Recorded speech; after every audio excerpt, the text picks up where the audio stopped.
감정을 이제 뭐 이렇게 관심이 얼마나 있으신지는 모르지만 사실 감정에 관심이 없는 인간은 없을 거예요, 그죠? 근데 감정을 공부한다는 건 사실 또 많은 사람들이 생각을 안 해보죠.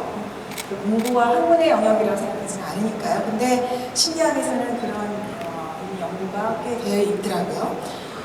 대표적인 주류 현대심리학자 제임스 랑게 티어리에 의하면 감정이라는 걸 이렇게 이해하더라고요.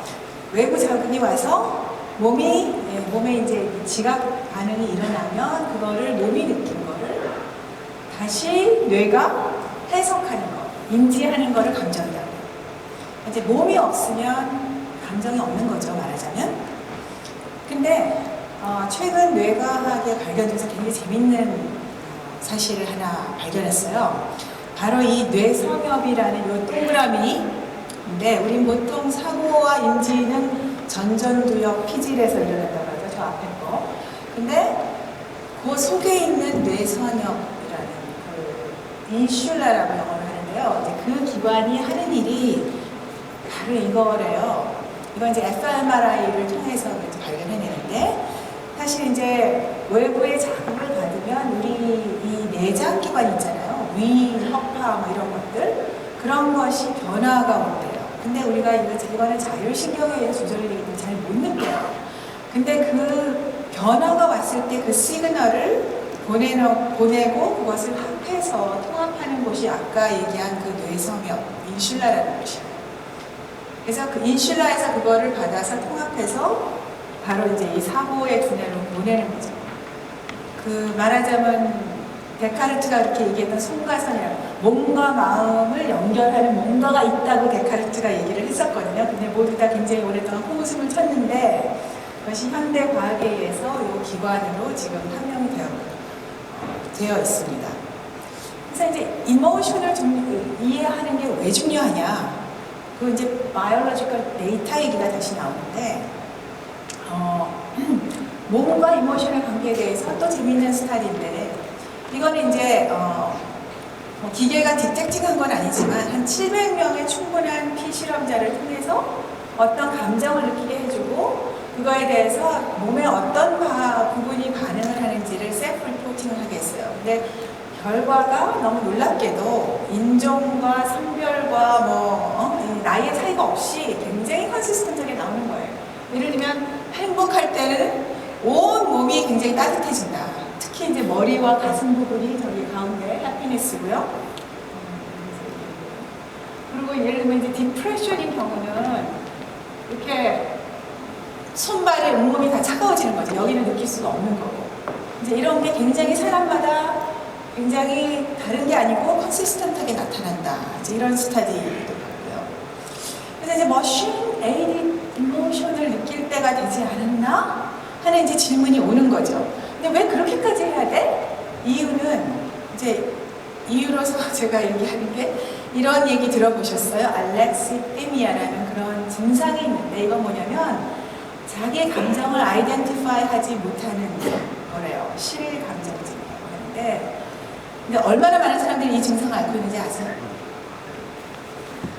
10%, 10명 중에 1명은 자기 감정을 모르는 거예요.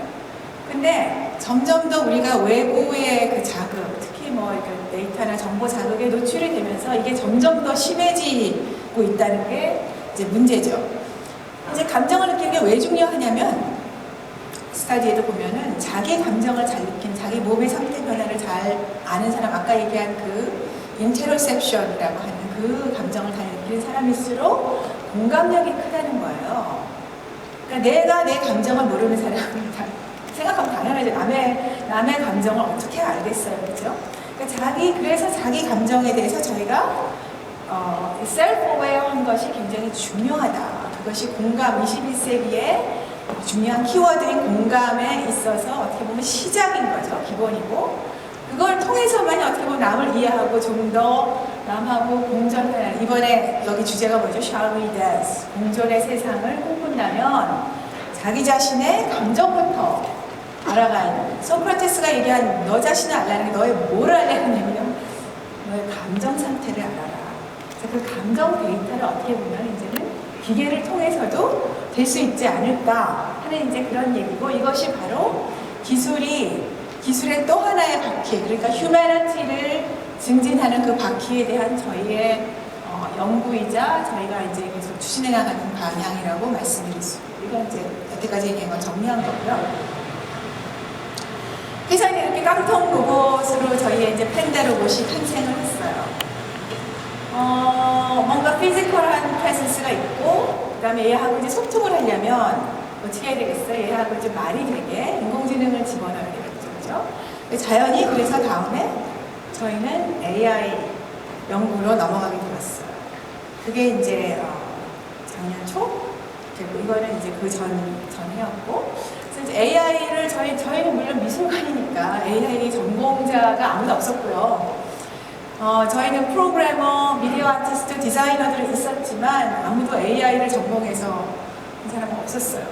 논문을 보면서 연구해 가면서, 왜냐하면 너무너무 만들고 싶었기 때문에 이런 걸 만들면 어떨까 하는 그런, 저희는 사실 무엇보다도 그런 궁금증과 호기심에서 이제 이걸 계속 해오고 있는데, AI에 대해서 보니까 AI가 이렇게 뭐 아시다시피 알파고 이래서 뭐 인간이 다 이제 잉여가 된다 뭐 이런 얘기가 되게 많은데, 그래?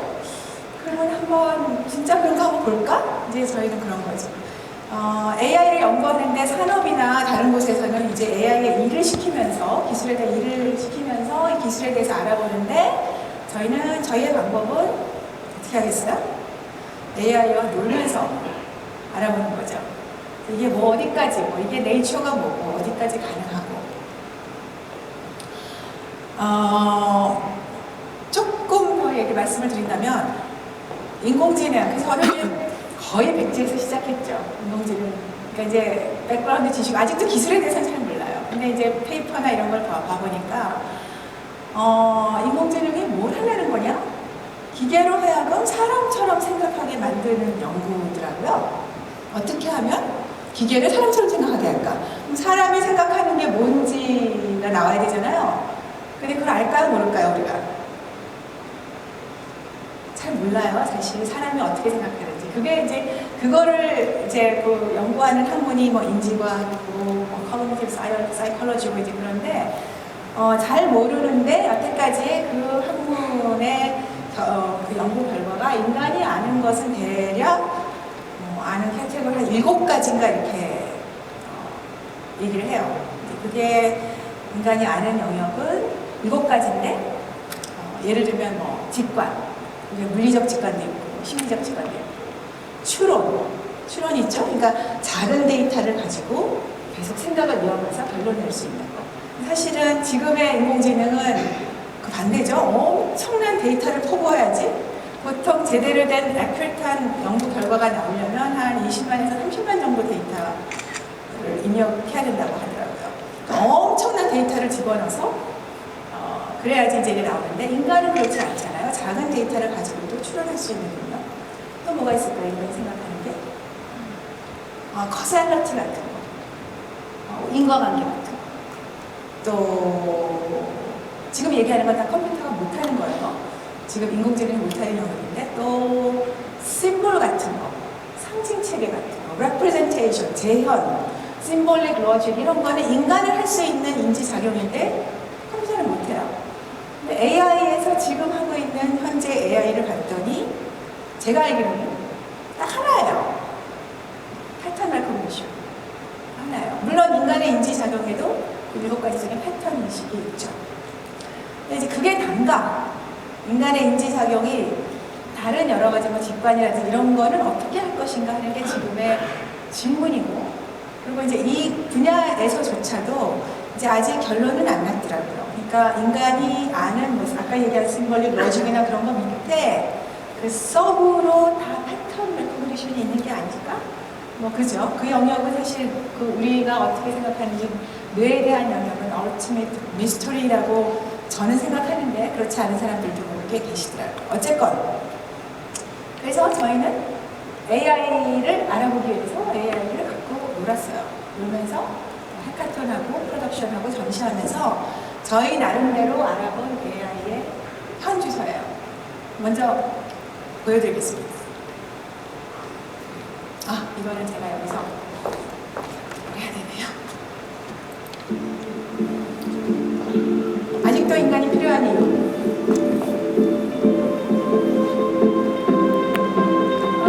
해카톤 했어요. 글로벌하게 6개 팀이 이제 모여서 최신 AI를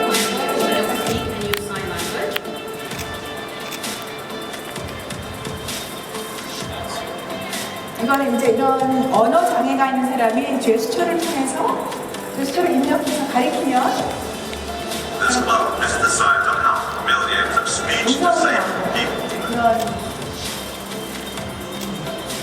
이렇게 One day we hope to give voice to those who can't speak. Does have to be used for piano. We can use this the same amount of music. 이제는 이제 팔이 없는 친구를 위해서 신경의 그 반응 그걸 신경을 통해서 로보틱 암이 이제 피아노를 연주하는 이제 여담이지만 이 팀의 이제 조지아 텔인데요. 이제 지도 교수가 오셨는데 그때 우리가 한참 촛불 집회가 되게 막 그래서 베스트 쇼 인 타운이라고 꼭 가서 보라고 제가 그래서 아까 엄지가 안 움직였던 이유는 그 지도 교수가 맨날 촛불 집회를 해가지고 학생들만 맡겨졌더니 이게 엄지가 좀 안 움직였습니다. 근데 어쨌건 이제 저희가 이런 해커톤 통해서 하고 저희도 공부해서 아티스트들하고 같이 이런 이제 작업을 했어요. 한번